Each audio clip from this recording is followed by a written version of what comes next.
రామాయణం భారతదేశపు మహత్తరమైన పౌరాణిక ఇతిహాసాల్లో ఒకటి. వాల్మీకి మహర్షి రచించిన ఈ గ్రంథంలో 24,000 శ్లోకాలుండే 7 కాండాలుగా విభజించబడి ఉంది. ఇది శ్రీరాముని జీవితం, ధర్మం, భక్తి, ప్రేమ, శౌర్యం, మరియు సత్యానికి నిలిచిన కథ. రామాయణం యొక్క కాండాలు, కథ విభాగాలు. 1. బాలకాండము. ఈ కాండలో శ్రీరాముని జననం, బాల్యక వైశిష్ట్యం, విశ్వామిత్ర మహర్షి వద్ద విద్యాభ్యాసం మరియు సీతాస్వయంవరం ఉంటుంది. అయోధ్యకు రాజైన దశరథుడికి 3 భార్యలు, కౌసల్య, సుమిత్ర, కైకేయి. చాలా కాలం తర్వాత పుత్రకామేష్టి యాగం ద్వారా వారికి 4 కుమారులు జన్మిస్తారు: రాముడు, లక్ష్మణుడు, భరతుడు, శత్రుఘ్నుడు. రాముడు శ్రీమహావిష్ణువు అవతారంగా జన్మిస్తాడు. విశ్వామిత్ర మహర్షి రాముని, లక్ష్మణుని తీసుకెళ్లి తాటక, సుబాహు, మరీచ వంటి రాక్షసులను సంహరిస్తాడు. మిథిలా నగరంలో సీతా స్వయంవరంలో రాముడు శివధనస్సు విరిచి సీతను వరించి పెళ్లి చేసుకుంటాడు. 2. అయోధ్యకాండము. అయోధ్యకు తిరిగివచ్చిన రాముని ఉత్తముడైన రాజుగా పట్టాభిషేకం చేయాలని నిర్ణయిస్తారు.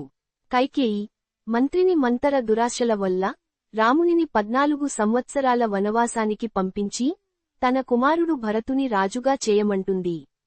రాముడు, తల్లి కౌసల్య మరియు జనం బాధను లెక్కచేయకుండా తండ్రి మాటకు కట్టుబడి వనవాసానికి వెళ్తాడు.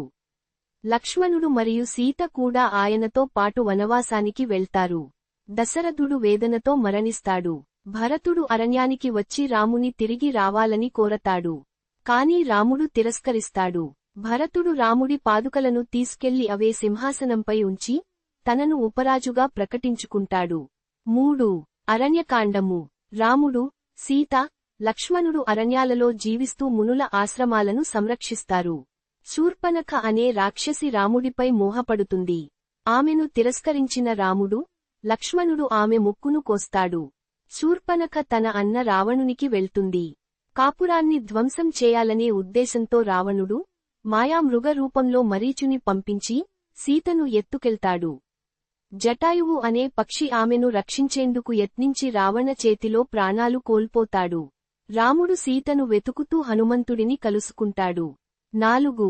కిష్కింధాకాండము. హనుమంతుడు, వానర రాజకుమారుడు. రాముడు సుగ్రీవుని సోదరుడు వాలి చేత జయించేందుకు సహాయపడతాడు. రాముడు వాలిని సంహరిస్తాడు. సుగ్రీవుడు వానర సైన్యాన్ని పంపి సీత ఆచారం తెలుసుకోమంటాడు. హనుమంతుడు లంకలోకి వెళ్లి సీతను కనుగొంటాడు. ఆమెలో ధైర్యం నూరిపోస్తాడు. లంకను తగలబెడతాడు. రామునికి తిరిగి సమాచారం ఇస్తాడు. 5. సుందరకాండము. హనుమంతుడు చేసిన పరాక్రమాలు ఇందులో ఉంటాయి. లంకలో అతని బలాన్ని, భక్తిని మనం చూస్తాం. హనుమంతుడు రాక్షసులను సంహరిస్తాడు. అశోకవనంలో సీతను కనుగొంటాడు. రాముని వనవాస గాథను చెబుతాడు. రాముడు త్వరలో రాక్షసులను సంహరిస్తాడని ధైర్యం చెబుతాడు. తిరిగి వచ్చి రామునికి వివరణ ఇస్తాడు. 6. యుద్ధకాండము. రాముడు వానర సైన్యంతో కలిసి సముద్రం దాటి లంకపై యుద్ధానికి సిద్ధమవుతాడు. సముద్ర రాజును ప్రార్థించి నల, నీలుల సహాయంతో సేతుబంధం కట్టిస్తాడు. భారీ యుద్ధం జరుగుతుంది. లక్ష్మణుడు ఇంద్రజిత్తుతో యుద్ధంలో గాయపడతాడు. హనుమంతుడు సంజీవిని బూటిని తీసుకొస్తాడు. రాముడు రావణుడిని సంహరిస్తాడు. సీతను అగ్నిపరీక్షకు లోపరిచిన తర్వాత తిరిగి అంగీకరిస్తాడు. దేవతలు రాముని మహిమను పొగుడతారు. 7. ఉత్తరకాండము. రాముడు అయోధ్యకు తిరిగి వచ్చి పట్టాభిషేకం చేస్తాడు. ప్రజల అభిప్రాయాల వల్ల సీతను అరణ్యంలో విడిచిపెడతాడు. వాల్మీకి ఆశ్రమంలో సీత, కుశ, లవులను జన్మనిస్తుంది. వారే రామాయణాన్ని గానం చేస్తారు. చివరికి రాముడు సీతను తిరిగి పిలవగా ఆమె భూమిలో కలిసిపోతుంది. రాముడు కూడా స్వధామానికి చేరతాడు.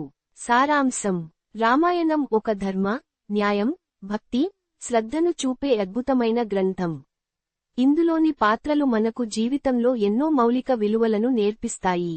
ఇది కేవలం పురాణం కాదు, మనిషిగా ఎలా జీవించాలో మార్గదర్శకంగా నిలుస్తుంది. రామాయణం భారతదేశపు మహత్తరమైన పౌరాణిక ఇతిహాసాల్లో ఒకటి.